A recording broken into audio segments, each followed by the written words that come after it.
G'day guys, welcome back to Have a Crack. Today we're talking about the camp cooking setups that I use for different occasions.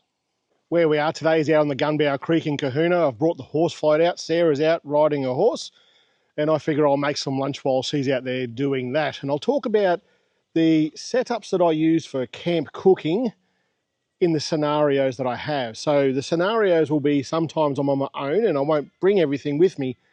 I'm not going to do a roast, for example, whilst I'm on my own. If there's more of us, if there's a group of us, I will bring different things. So we'll cover off what I do when I'm on my own first. First up is this one here. I actually don't even know what the name of this thing is because I had it made for me by a blacksmith. I saw this on, I think it was Tim Bates' channel, has a similar sort of setup, and I asked a blacksmith to make one of these for me. They actually do make these on a semi-regular sort of basis in batches of 10. So if you are interested in getting one of these, just let me know in the comments and I'll pin a comment as to his contact details and he might be able to put you in line with this. But I like this because it folds up next to nothing. I got a canvas bag and setup for it made, so it was an additional cost, and I think that was a few $100 that there. But this here was only, I think, about 150 bucks. It's made by hand, it's got a hot plate, it's got a grill, and it's got a hook to hang your billy on. You hammer this into the ground. You're going to need gloves, like the welding cooking gloves, and let's be honest, if you are camp cooking, you are going to have welding gloves. You can adjust the height of these, which you would do with the welding gloves to bring it down to a hotter level over the campfire. This here is a ripper setup. When I'm on my own, I take this with me all the time.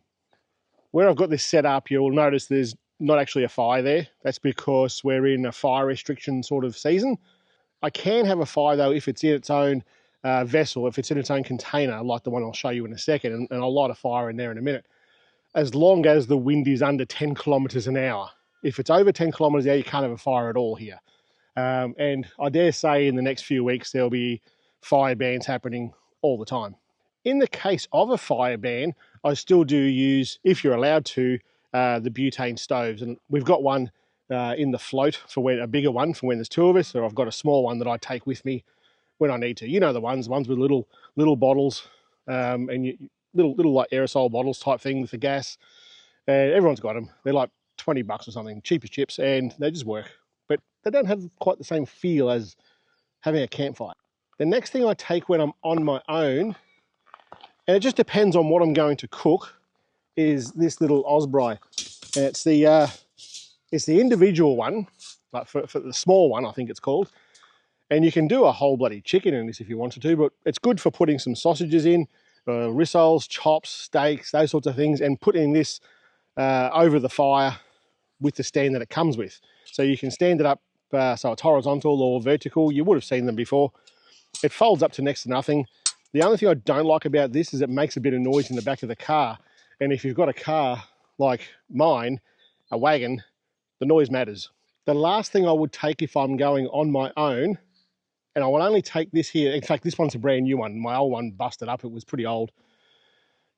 The only time I would take this is in the situation like I am right now where you can't have an open campfire. So some places that we go to with the horse things, you're not allowed to have an open fire on the ground. So you've got to elevate the fire off the ground in its own vessel, like this little Dace fire pit. These here, you've all seen them before. They're inexpensive. They're pretty well made, and they have a self-contained fire. So, and this is going to suit some cases, like sometimes when there's a fire restriction, not necessarily a fire ban, you're allowed to use that. Not allowed to use that today, as long as the wind stays below 10 kilometres an hour. I had a King's one of those, and it lasted me for a long time. It's one of the things that King's makes. There's a few products that they make that are just fantastic. They last forever, and that fire pit that they make is one of them. Not quite forever because it died on me, but that was my own fault. I bent up the leg and I couldn't get it straight, and it just annoyed me all the time, so I bought a new one. Nothing wrong with the King's one at all, but these things, lots of different brands, everyone makes them, it works well. So today I'm going to, as long as the wind stays as it is right now, I'll light a fire in it and cook some sausages for lunch while Sarah's out riding. Let's talk about the things that I bring when there's more than just me.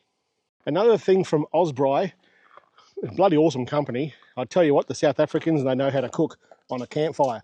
That's this bad boy here. I can't even remember what it's called. I'll put it down the bottom. This thing is fantastic. You put this over the edge of the fire, wherever you want to put it. I think they used to make them slightly different. This one's a stainless steel one, I think it is, and well, it just works. It works really, really well. So you'd have a fire, you might put some coals to one side, then you would use this to elevate your pots or your frying pan or your camp oven, whatever you're going to do, depending on the situation, onto this. It gives you that elevator platform off the fire, and you can cook directly on it too if you really wanted to. I have. Lastly would be the spit roast. This is a spit, what's it called? Spit roast, but I'm not sure if it's called something else on King's website. This is actually a King's one, and I've had this for probably 5 years, and it works just as well now as the day that I bought it. Another King's product that works really, really well. So you don't have to spend a lot of money to do some of this stuff. It just works. You throw a couple of D-size batteries in there and it'll go for hours. It'll cook a roast for you, no problem at all. It's all adjustable width-wise and height-wise, and it's just dead set easy to use. So, but I only use that when there's a group of us going, or as Sarah and I at the bare minimum going, because I'm not going to cook a big chunk of meat, a spit roast, just for me. It's just not going to happen. When it comes to the utensils that you're going to use on your fire, you don't need to spend a bucket load of money. In fact, the frying pan that I use, I bought it from a thrift shop for like $5, I think it was. It's got a metal handle, it's metal pan, it's fireproof, it works just fine. You don't need to spend a bucket load of money to cook on your campfire. A pair of welding gloves they're fairly cheap. Go to Bunnings and just get a pair of these. These ones I think I actually got these ones from like Outback stores or off Outback. I'll put a link down the bottom where I got these from. These are apparently like specifically for campfire cooking, but to be honest, these look exactly the same and feel exactly the same as my welding gloves at home. The other thing that I got from the thrift shop is just the fighting irons for the fire. So this knife here is fairly sharp. These are just barbecue implements, and I think these cost me like $5 again from a thrift shop, and they look brand new. No one's ever used these things. Pardon me. So just go to your local thrift shop. You don't need to spend a lot of money to do this. Some of the things that I've done to the car, they cost a lot of money. But to do this day in, day out, especially now where people don't seem to have two pennies to rub together, you don't need to spend a lot of money to go and have fun. You can go to the local thrift shop, buy this sort of stuff, and get by your weekend on a fairly inexpensive way. In fact, these will last you a bloody long time if you look after it all. You would generally take your own wood for your fire that you're going to have. And in the camp spot that we have, I'll always take a chainsaw with me, and I use a Makita brushless one.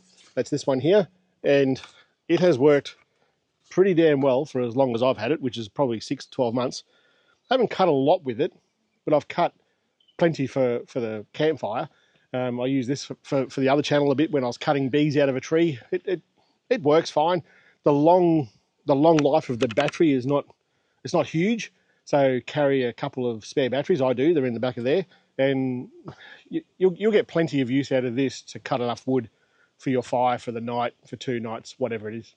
And I went with an electric chainsaw just for the sake of it's a wagon, and I don't want to have the fuel smell with me the whole time, and I've got enough stuff on the roof of the vehicle. I don't want to put any more up there. The other thing is lighting the fire. I use these. These are Zippo fire lighters. You may have seen them on other channels. I reckon Harry from Fire to Fork uses these.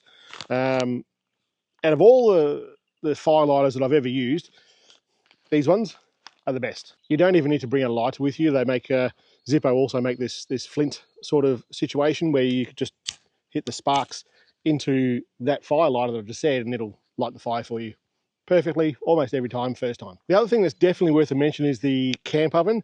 I didn't even bring it today. I've got one that's a big old cast iron thing. It's a pain to get around because it's just so damn heavy. I did see somebody makes an aluminium one. I'm not a fan of the spun steel ones. To me, they just don't seem like they're robust enough.